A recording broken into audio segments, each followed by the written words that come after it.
Jeff Reuter with the Athletic. Thanks for taking your time today.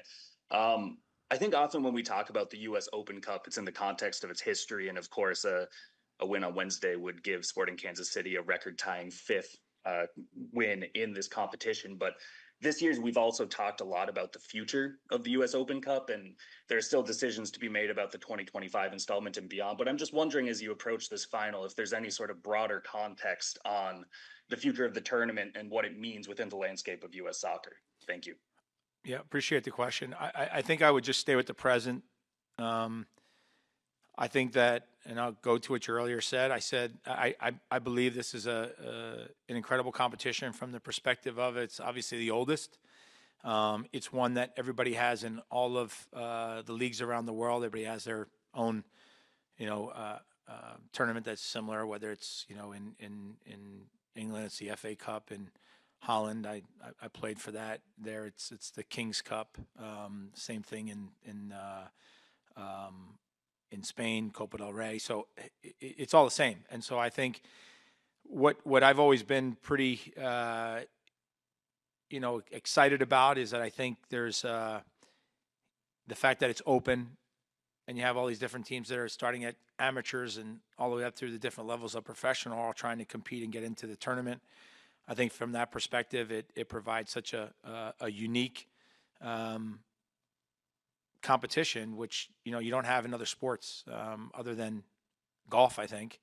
And so I think it's pretty interesting, and it's always the David and Goliath type stories, and you've seen it many a times. We had a player in our team here, Roger Espinoza, and he was playing for Wigan. They were on the verge of relegation, or they were already in second division. I can't remember one or the other, but then they won the FA Cup. And so I think I just personally think it's always been a great tournament. I love the fact that everybody gets to participate, and at the end, two teams get a chance to play in a one-game final, which has been interesting, and at the same time has always been something that we as a club have always taken it very seriously. Thank you, Jeff. Moving on to Daniel Speary.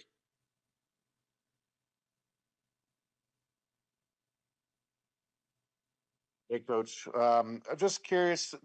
You've had a lot of finals in your career as a coach with Sporting KC.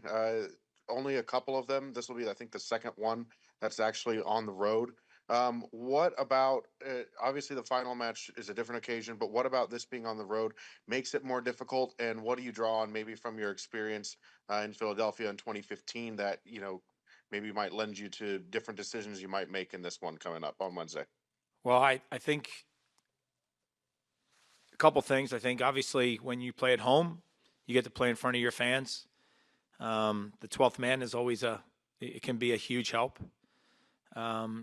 When you're the opposition, the difficulty is that obviously you're playing in foreign territory and you're not very welcome, and you don't really feel much love at any time. Whether you do something really well, you're not going to really hear it. Even if your fans are there, they'll probably get drowned out by the massness of the size of the other teams, the opposition fans. So you'll get drowned out. So I think internally you have to be very mentally strong to be able to go into somebody else's place and pull off a win, especially when it comes to be a final.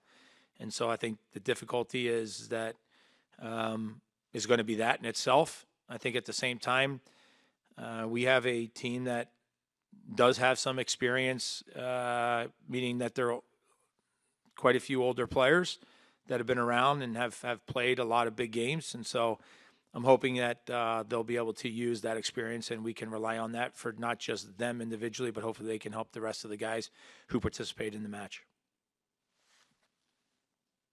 Thank you, Daniel. Next up, we'll go with John Lupo, followed by Jacob Schneider. John? Thank you. Peter, defensively so far in the U.S. Open Cup, the team has been terrific. You've, I believe, conceded 1 or 2 goals across all of your matches. And earlier this year, you played LAFC to a goalless draw. What do you think will be some of the keys defensively to continue that consistency you've shown in the U.S. Open Cup and in the earlier match against them? Well, again, I think a very good question. I think defense always wins championships. You have to defend well if you're going to ever really want to win anything over the course of a season. Reason being that we've been good in this tournament, I would say this. Look, it hasn't been easy. We've played our fair share of David and Goliath matches leading into the final. And then we had a back-to-back series with FC Dallas, which was not an easy one to do. We're going to have to be good defensively. This is a team that we're playing against that are unbelievable on the counter. They have some real weapons in that team. Obviously, them adding Giroud to their team makes them even that much more difficult. So, look, obviously it's going to be one of those situations where we're going to have to be really good on the day defensively. And whatever opportunities we get, we're going to have to be clinical. And we can't be in a position where we're lamenting in the, at halftime or at the end of the game with all the chances we had, we should have scored, because at the end of the day, that's what you have to do. But to your point, you have to be really, really good defensively, and that's something that we have to have in this game. Thank you, John. Jacob Schneider, followed by Rodrigo Serrano. Jacob. Hi, Peter. Jacob Schneider with Goal.com. Thanks for your time here. Jeff alluded to it earlier, but if Sporting Kansas City were to come out on top Wednesday evening, you'd be the first team of the MLS era to be 5-time champions. What would that mean for you? And then what is your personal connection to the Open Cup? What does it mean to you to be a multi-time winner and to go into these tournaments continuously every year? Well, I've always said this. I think that I think as coaches, sometimes what happens is that you participate in competitions like this, and then when you get knocked out, you always say like, well, we're managing this and we're managing that. We all are managing, all the same stuff, unless you for example, one team may have qualified for Champions League and another team may have not. That's a little different scenario, but in normal cases, we're all playing in these competitions, and when you're playing in them, it is difficult, because when you are managing the multiple competitions, what you're trying to do is you as a staff are trying to put together a team that you believe can go get the result, no matter who you're playing. And I'm talking about all the games leading up to this, because you're still managing the other competition, your regular season or what have you. And so it does cause difficulty, but I also think that there is a big reward, because I think every time you go into each year, you're always thinking to yourself that, hey, we got the possibility of winning, these trophies, and this is one of them. And so it's really about staying focused in the present on the game at hand. The good thing is that, for the most part, we got through this past weekend without any injuries, and we have a fairly healthy team. Some guys could be a little better. Guys have little nicks here and there, but I think that's every team at this point in the season.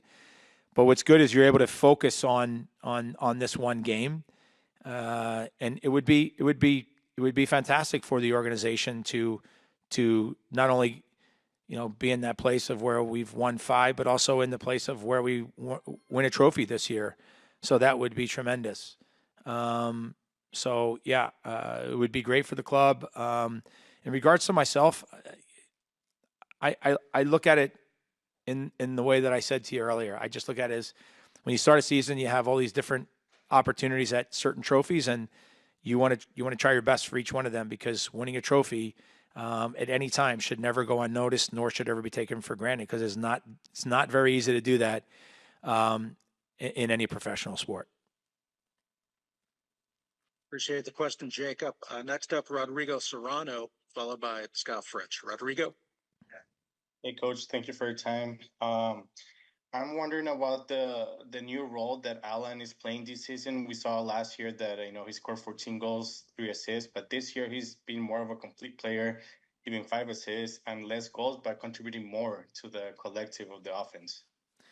Yeah, it's actually a very good question. We never really replaced our number 10 from this past year, and we've had some guys have to play that position by committee, and the majority of that has been played by Alan. Alan is what you said.